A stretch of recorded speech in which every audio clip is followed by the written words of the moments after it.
இதெல்லாம் ஜிலேபி மீன். வலை ஃபுல்லாக மாட்டிக்கிச்சு.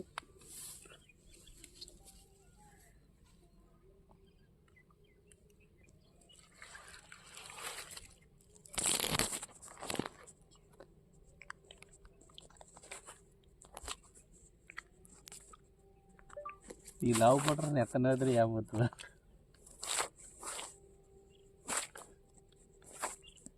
எத்தனை பேர்த்து ஏமாத்துவ.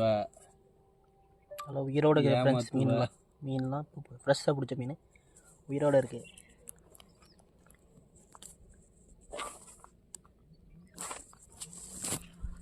இங்கே தான் பிடிச்சோம் ஏரி. இது என்ன ஊர்னு கேட்டிங்கன்னா எடப்பாடி பெரிய ஏரிம்பாங்க. ஆடு தான் ஜிலேபி மீன் பார்த்துக்கோங்க. இந்த மீன்லாம் இந்த வலையில் இப்போ மாட்டேன், இப்போ கழட்டி போட்டது. உன்னை ப்ளாக் பண்ணுறேன்டி.